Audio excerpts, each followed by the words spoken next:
Welcome back, everyone, to the 2-on-1 Fast Break podcast. We're back after a little hiatus there. We're going to have a new feature on today's segment where Dan reacquaints me with the world of the NFL. We're going to pretend that I haven't seen any NFL games for the past 2 weeks. Dan, you think you're up for that? Yeah, well, the Eagles are back to being bad. Okay. That's one thing. All right. Can't say I didn't see that coming. Rob Gronkowski's not playing for the Patriots, and they're struggling. What happened? What happened to Gronkowski? Yes, I'm pretending. Let's pretend I have no idea about anything in the NFL. He actually got hit with a thrown vodka bottle while he was dancing on stage at a bar in Boston one night. See, I know that's not true, but I would believe that because if anybody could do it, it's one of the Gronkowski brothers. Absolutely. And was B.B. Jones involved at any point? B.B. Jones actually threw the bottle because Gronk was out dancing with another chick. Yeah, a scorned lover scenario. So, never want to get on a bad side of one of those females, you know. Well, I'm sure you didn't miss the NFL too much. You were in beautiful Costa Rica, correct? I did, and there was plenty of football to be had. It was just a different game. They played with their feet. It was a little strange to me. I was expecting something else when they talked about the football games being on TV. Yeah, were there any games on that had any good playoff implications? I think there was some CONCACAF. There's a lot of abbreviations. Sports betting's legal in Costa Rica, isn't it? Did you see any places where you could place a bet? Oh yeah, there's casinos everywhere. That's awesome. I would not have gone outside. I didn't want to get involved in any shady Costa Rican 4th Division league dealings as far as soccer goes. So those are the most fixed games on the planet. Yeah, exactly. You don't know what side the cartel's on. So without any sort of connections, I avoided that. But yeah, excited to be back. Excited to be talking about the NFL with all our listeners again. So while you're away, seems like you did great. You had a 1-0 week with that Chicago-Dallas Monday night game. Yeah, luckily I didn't. I thought about buying off of that when I heard that it was going to be really cold out, and I didn't. Yeah, and you underestimated the ability of Josh McCown to just shred that Dallas defense. That tough Dallas defense. Tough Dallas defense, which. You know, they're pretty formidable, but sometimes Matt Flynn and Josh McCown just get the better of you, and you got to tip your cap. That's true. There's no shame. The old adage. There's no shame in losing a 26-point lead to Matt Flynn at home. Yeah, I mean, there's a reason he's so well traveled. It's because everybody wants him. So 1-0 in that week, week 14, and then this past week, a 5-0 week. And 5-0. Is your second 5-0 week of the year? I've had a couple 4-1s. 4-1. I'm not sure. I think I might have had one more 5-0. Yeah, but so probably your most impressive week of the season. And I'm sorry I wasn't around to capitalize on some of those picks. But so let's jump right into those. First one you had last week was the Washington-Atlanta over 51, and that was an interesting finish with Washington going for a 2-point conversion at the end to go ahead, which would have made it 28-27. They didn't convert, so Atlanta won that one 27-26. And even though you said it was an interesting finish, I couldn't care less. I got my over. Yeah. That's all I cared about. It was interesting to people who care about the winners of the games and not arbitrary numbers set by a bookmaking syndicate in Las Vegas. The interesting part about this game, I was actually at a bar that did not have red zone because apparently there's a couple of those that exist nowadays. It's unacceptable. How are they still in business? I have no idea. But do they give away drinks? They give away hoagies at halftime actually for free. Oh, well, there you go. So, but they had the Eagles game, of course, on all the big TVs. But on the side TV that was right under our table was this game. So I actually watched every play of this game out of the corner of my eye. This game should have gone over in the first half. It was unbelievable. Every play was either a big play to get a team in scoring position or a turnover. There was one succession in the first half where fumbles were on 3 straight plays. It was the ugliest football I've ever seen. 2 teams that just don't care or whose defenses just are not NFL caliber.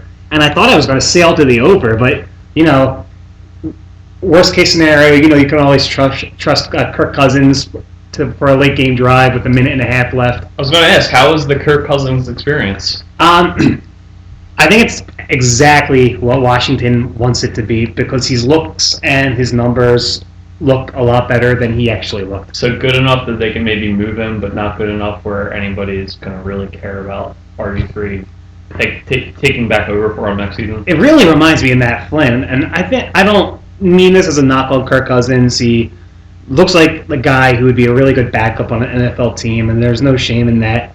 But No shame in being one of the 50 best quarterbacks in the world. exactly.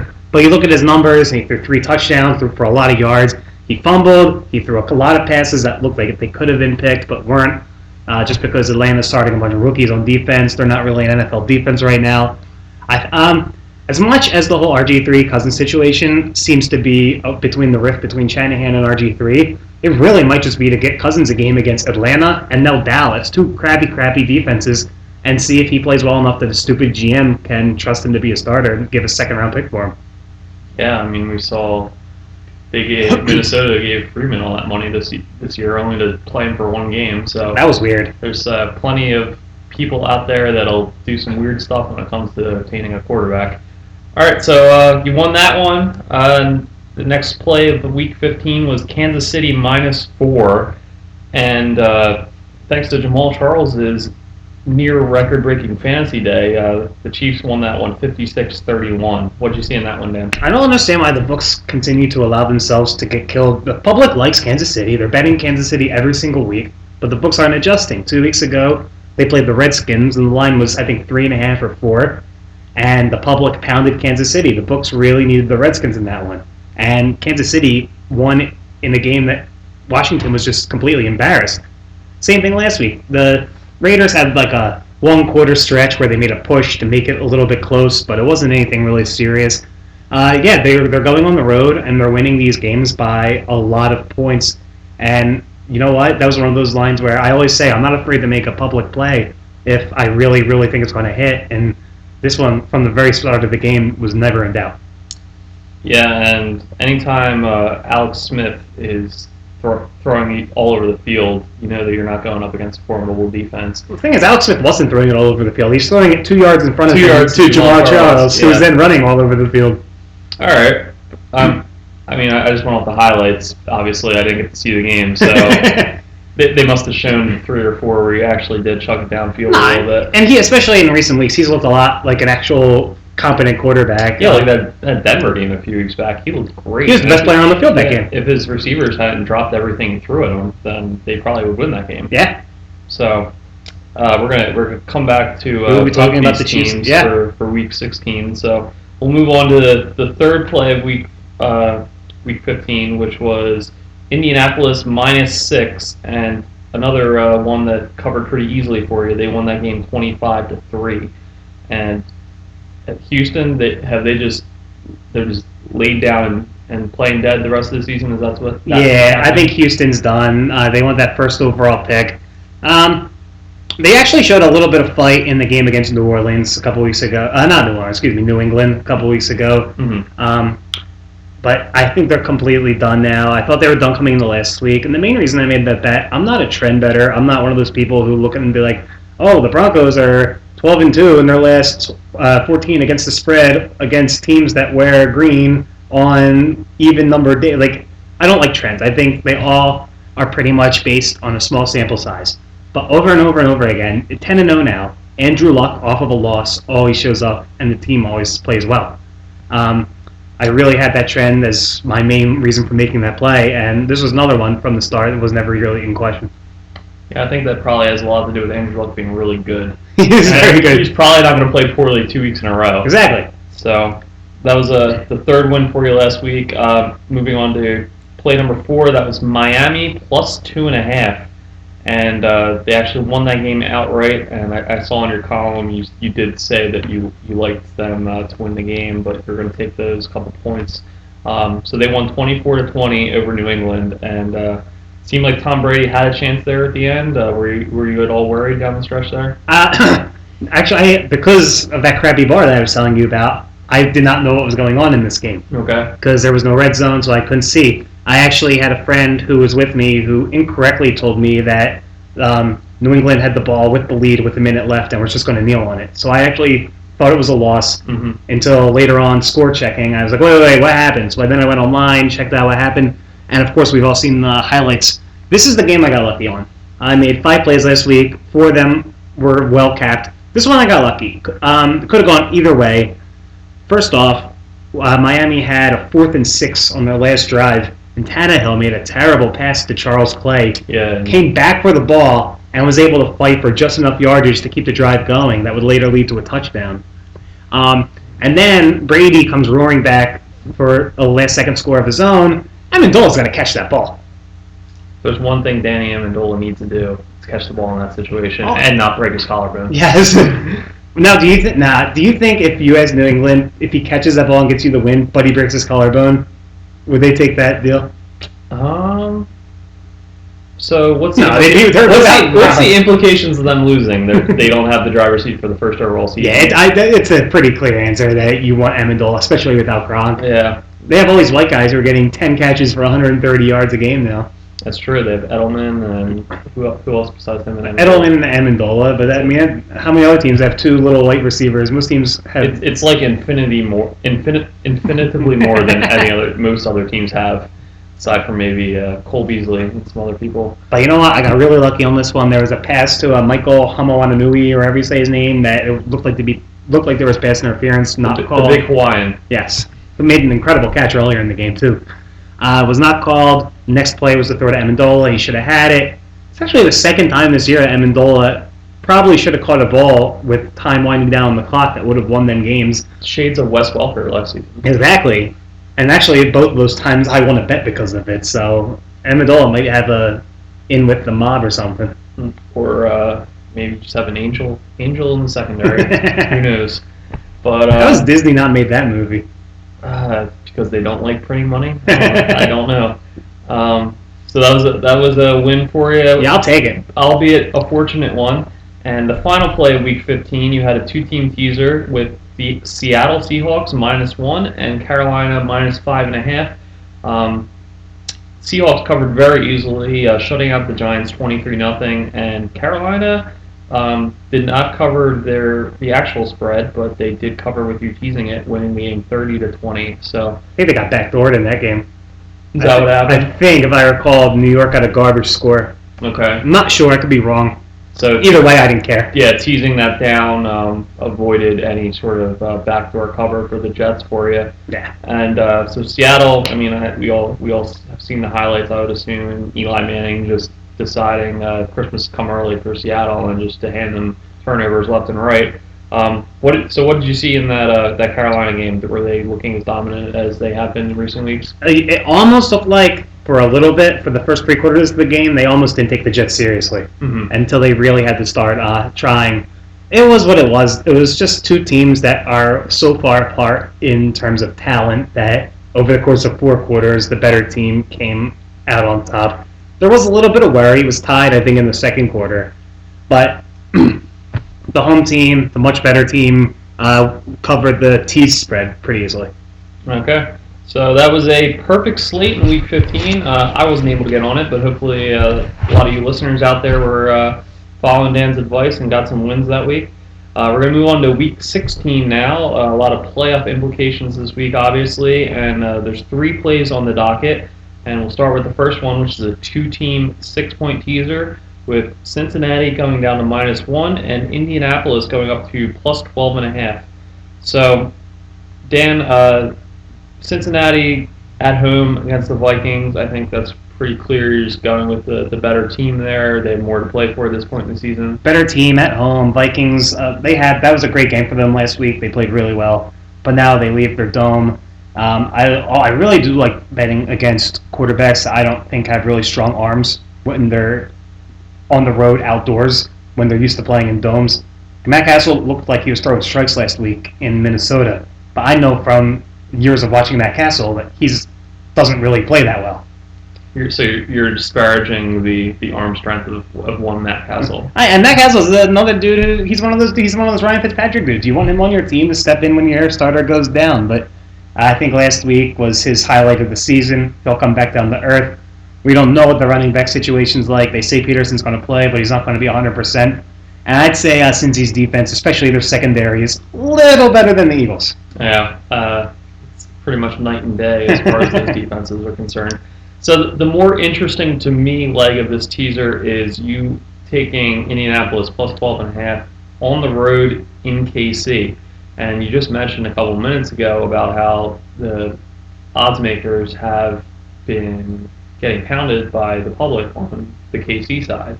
So now you're going against KC here, even albeit with the teaser. So what do you see here that you like? First off, 12.5 is a lot of points. Indianapolis is a playoff team. They have their division wrapped up. They can hypothetically still get the 2 seed and a first round bye though, so they're going to be playing hard.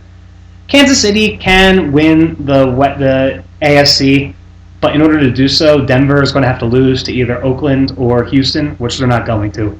Andy Reid's a smart guy. We had him for, I think, 10 years and 8 years or however long in Philadelphia. Is that a compliment for you regarding Andy Reid? So, I mean, he's a smart guy. He absolutely is. And if we remember all those years that anytime the Eagles didn't have a lot to play for, he was pretty stingy when it came to playing his stars. I'm not saying Alex Smith or Jamal Charles, these guys are going to sit. I don't think this team's going to be in full beast mode. I don't think they're trying to destroy the Colts this week. I just think this is a game that is going to be a 7 to 10 point game either way. And the fact that I can tease them up to 12.5, I don't think it's going to be that much of a blowout. What's the stat on Andrew Luck 2 weeks after a loss? See, that would get into the territory of those stats that I can't stand that people like to bang on. All right. So that's the first play, Week 16. Cincinnati -1, Indianapolis plus 12.5, 2-team teaser. The second play you have is all 3 of these are teasers. This one's a 3-team 10-point teaser with Denver pick'em, Seattle pick'em, and San Francisco -2.5. So pretty much as chalky as it gets. With we'll start with the Broncos on the road at Houston, and we just mentioned Houston pretty much giving up on the season, maybe doing the NFL equivalent of tanking, huh?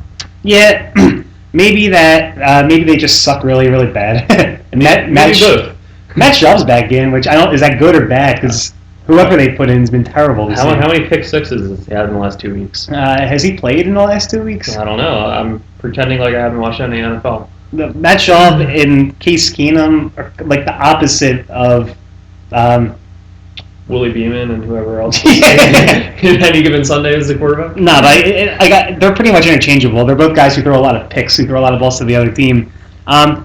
This is one of those things where I said I don't mind playing public plays. Basically, if you bet on sports and you know what a 10-point teaser is, you're probably making this play this week. Mm-hmm. This is the one that every average Joe is going to be on. But I also think it's one that's unavoidable for Vegas, because what are they going to do? They can't make the spreads any bigger, because you're not going to give... I mean, you could probably get away. They could probably have made this a 14-point spread, and I don't think a lot of people would be jumping on Houston here. Yeah. But the thing is, they're pretty much in a stuck spot, because these games that we're going to talk about, they're all clear 9 to 13-point spreads, and there's really nothing that they can do about it. I like Denver to win this game easy. I don't think I need to talk about why I think Denver's going to beat Houston. Mm-hmm. Yeah, I think they got a lot to play for. Obviously, Houston, really nothing to play for at this point in the season besides pride and putting some good game film on the board individually. Dennis Johnson's the running back this week too. I like Dennis Johnson. I mean, I'm not. What do you know about him other than the 5 snaps he's played this year? He's got good burst. He's got a name that you can respect. All right, Mel Kiper. Yeah. He's got a great motor. Yeah, great motor, great length. I don't know. I like him. But going the second leg of that teaser, Seattle at home against the Cardinals. Cardinals, from what I recall, pretty feisty team. If a game screws this for me, it's going to be this game. I think it's this one. If a game screws it for me, it will be this game, probably. But Seattle at home, what's it been, 2 years since they lost a game at home? Yeah, exactly. You got to play that. Okay. So we're just banking on that 12th man in that leg of the teaser. I'm banking on Carson Palmer throwing into the Seattle secondary in Seattle. Certainly a possibility. We've seen it before. Yeah. All right, and San Francisco at home against the Falcons. I mean, 49ers, I take it they've looked very good lately. They got Crabtree back, and that's kind of helped their passing game improve from their early season struggles. And Falcons, you said they looked really sloppy last week. Yeah. So Falcons are done. Anything else besides just 49ers being a better team that you like in this one? Better team, home, and not only better team. It's one of the top 5 teams in the league against one of the bottom 5 teams in the league. They're at home. They actually have something to play for here. I don't even think they have a playoff spot locked up. Because they could. No, I'm not sure. I mean, New Orleans and Carolina definitely is one of the wild cards. And Arizona is still possible. I guess. Yeah. Yeah. I guess technically they don't have it clinched. So they're not going to have to. They would need to go 0-2 or something in the last 2 weeks to not make it. I think They won't. They're not going to break a sweat, but they are going to make sure they get the win here. they do need it. Yes. Which is, I think, your point. All right, so that's the 3-team teaser. Second play of the week: Denver Pick'em, Seattle Pick'em, San Francisco -2.5. Third and final play, week 16, another 3-team teaser. Washington up to +13, New England up to +12.5, and the Oakland-San Diego game over 41. So let's start with that NFC East battle between the Redskins and the Cowboys, Dan. And after that horrible loss from ahead play by Dallas last week, you think Washington's going to keep Dallas on the ropes, huh? I don't know if I think Dallas's defense is good enough to keep any quarterback within that many points. Especially not Kirk Cousins. No, not Kirk Cousins. Not Kirk Cousins. So Shanahan's going to run all these passing plays to try to pad his stats to be able to flip him in the offseason. Especially when we just compared him to Matt Flynn. Oh. And Matt Flynn tore apart that Dallas defense last week. Yeah, they're home. Dallas, you got to take the psychological aspect into consideration too. Dallas now has all this pressure on their shoulders. This here we go again thing, and it's going that affects the way that players play. Is knowing that Tony Romo knows if he throws any interception, he's going to be scrutinized like crazy, and you can't really play your full ability when you have something like that hanging over your team. Jason Garrett knows if he calls one play incorrectly, he's going to be ripped apart. The whole town of Dallas already wants him fired. This just seems like one of those games where Dallas loses. You're getting 13 points against Dallas in December, which you can't. I'll take that against any team. Yeah, it's a tough situation. Not only does Romo have to worry about all the Monday morning quarterbacks, but every time he goes out there, their defense is just so bad. He has to feel compelled. If we don't score here, things are going to fall apart. And you can't have that mindset where if you don't score every possession, you're going to lose. It's got to be really tough for him. I can't take credit for this. One of the talking heads on one of the sports shows I was listening to or watching said this the other day.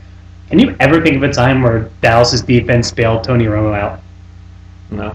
Well, they've never done anything. The team's never accomplished anything of note. No. So there couldn't have been a time. I mean, this goes back to week one. You remember Eli Manning had a great game week one. Dallas really had one crazy game against the Eagles, where Nick Foles couldn't do anything. Yeah, possibly concussed Nick Foles. Yeah, and he had a groin injury, but I'm not going to sit here and make excuses. But other than that, you just keep scoring on them. And Washington, it's been a miserable year. The players, you could tell, are ready to pack it in. But this is their Super Bowl. If they can beat Dallas and make Dallas on the brink of playoff elimination, that's one game that these players will be able to enjoy and celebrate after. And that means something. All right, so you like Washington +13 there. And I want to say my conspiracy theory, too. All right, go ahead with the conspiracy theory. My conspiracy theory is a week ago, Roger Goodell flexed the Eagles-Bears game in the Sunday night. And if Dallas wins this game, that game is pretty much irrelevant. The Bears are going to have to win in order to keep their chances of playing the playoffs really good. But the game is not nearly as compelling if Dallas wins. So I think Washington might get some extra boost from the referees in this one. And yeah, it's all about money. You haven't posted your column yet, but I did read your draft and I saw this, and my thinking is, yeah, but if Dallas doesn't win and the Eagles do win, then the NFC East is locked up, and then that Week 17 game means nothing. Yeah, so you don't flex it. But I think they still Dallas is the America's team. It's a big draw. You want to have a good game in Dallas. You want that game to mean something in Week 17. So I don't buy into this one. It's something that came to my mind, but that's not why I'm making the play. All right. So you heard it from Dan. He's making the play solely based on a conspiracy theory. And so anyway, Washington +13. The next leg of that teaser, New England +12.5. Going up against a Baltimore team that won by the skin of Justin Tucker's foot last week, and I think I agree with you on this one. Baltimore just doesn't really look like a team that's clicking on all cylinders. I don't care that they keep winning games. They didn't even score a touchdown last week, and 12.5 points just seems like too many given New England in this situation. Yeah, I really feel like this is one of those games where if you were patient enough and just did open teasers all year, you could win a ton of money. Because this is just like, reminds me of the Pittsburgh-Baltimore games where, either team could win the game, and the team that does win the game is probably not going to do so by many points. Mm-hmm. These games are hard fought, they're hard hitting, the teams won them, and no one ever quits, and you rarely even see a team go up by 2 scores in these games, let alone end the game up by 2 scores. Yeah, and I can't imagine a scenario where even if the Patriots were down 14 towards the end of the game, where Brady doesn't go and get it back. And at least make it like a compelling game, yeah. Yeah. So I think 12.5 is one of the safer legs of the teaser for this entire slate that you have here. And then the final leg of that 3-team teaser is the Oakland-San Diego game in San Diego over 41. Talked about the Oakland defense giving up all those points to Kansas City last week, and I know we saw the Eagles tear that defense apart early in the season. Nick Foles and Riley Cooper are having a big day, so I don't have much confidence in that Oakland defense. Yeah. I think the Chargers can obviously put up a lot of points. Chargers need the win. They're actually still mathematically in the playoff race. And their defense isn't anything great themselves. Oakland's going to get their 14 to 20 points here. Is McGloin still quarterbacking for them? Yeah, McGloin. McGloin has not looked bad. He's not the reason they're losing. He's not obviously staking his claim to the starting job next year. But he's playing all right. He's made seems like him and Rod Streeter have the old Penn State Temple connection going. Yeah, a lot of strong ties between Penn State and Temple. But he's definitely made himself at least in line to be a backup quarterback, which, considering this is a team that had 3 other quarterbacks ahead of him in camp, including a 4th-round draft pick who is now a free agent, it's a good job by him. I think, McGloin's Exhibit B for why Bill O'Brien is getting all this attention from NFL teams to come in and fill one of their coaching vacancies. Like, he looked awful his first couple of years on campus at Penn State. He looked awful every year at Penn State. I couldn't even believe a team was taking him to camp this year. But in his senior year, he looked competent. He finally had a grasp of Bill O'Brien's system. He looked like he could quarterback the modern NFL offense. And just anybody that Bill O'Brien wants to make a case to why he's a good coach, he can just show Matt McGloin. Show Matt McGloin before and after his arrival at Penn State, and I think he would have a very compelling argument. But this is a game where I kind of like the over at the number it is, so what I did was I took 10 points off of it, so now I really like it. And, it would not surprise me if San Diego comes close to covering this number on their own. Yeah, they could really easily have somewhere in the 30s without even breaking a sweat, it would seem like, based on the way the Oakland defense is playing lately. So that's the final play of Week 16. 3-team teaser: Washington plus 13, New England plus 12.5, and Oakland San Diego over 41. Just a reminder, the other plays are Denver pick'em, Seattle pick'em, and San Francisco minus 2.5. Another 3-team teaser, and a 2-team teaser between Cincinnati minus 1 and Indianapolis plus 12.5. It's weird. Airtight lines this week by the books. There's really nothing you can do other than create your own lines, because I did not like the ones they put out at all. I was excited, just feeling good after a big week last week, and I looked up the lines and nothing I could do. So, they're good job they're doing their job, and hopefully I'm doing mine by skewing the odds back into my favor. Do you think that's a product of there being an unusually high number of games with playoff implications at this point in the year? I think it's a combination of that, a combination of games that have playoff implications, a combination of games between 2 teams who have absolutely nothing to play for, so you don't know who's going to show up or who's even going to care. And sometimes you just get this happens a couple times this NFL season. Sometimes you just get a week where the matchups you don't really see anything that gives you an edge or anything that you really like. And that's pretty much what happened this week. That's when you have to show patience, right? You don't need to be on something every night. I'm aware, but you know what? If I don't like the lines, I'll move them 10 points in my favor and see what I can do. Roll the dice. All right. So that's your Week 16 plays. No outlet pass segment this week. Didn't receive any questions from you guys out there, so be sure to send them to us next podcast. Actually, no podcast next week due to the Christmas and New Year's holiday. So have a great holiday, everybody out there listening, and good luck with those plays this week. Good luck.